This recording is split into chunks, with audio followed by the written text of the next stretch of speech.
NDA கூட்டணியில விஜய் வந்திருந்தா அவருக்கு நீங்க சொல்லக்கூடிய பாசிபிலிட்டி இருக்கும்னு நினைக்கிறீங்களா? அது என்ன காரணம் கேட்டீங்கன்னா, ஒரு பழமொழி சொல்ற மாதிரி அவன் கூட போனா இவன் வந்துடுவான் கதையில.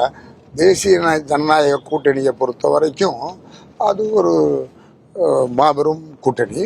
என்ன மாபெரும் கூட்டணி? அரசியல் தெரிந்த கூட்டணி.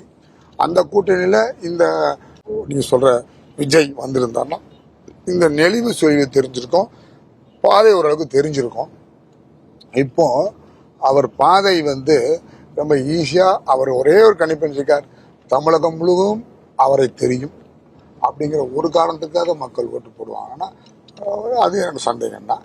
ஆனால் இன்னைக்கு இருக்கிற இளைஞர்கள் அவருக்கு ஓட்டு போடலாம்னு நினைக்கிற இளைஞர்கள் கொஞ்சம் சிந்திக்கணும். என்ன சிந்திக்கணும் அப்படின்னா, அவருக்கு ஓட்டு போட வேணாம் நான் சொல்லலை, அவர் என்ன செய்தார் அப்படின்னு கேட்டுட்டு போட சொல்லுங்க. படத்தில் நடித்தது மட்டும்தான் குவாலிஃபிகேஷன் அப்படின்னு கேட்டிங்கன்னா, அவர் அரசியலுங்கிற அந்த ஒரு ஸ்பேஸே வேண்டியது.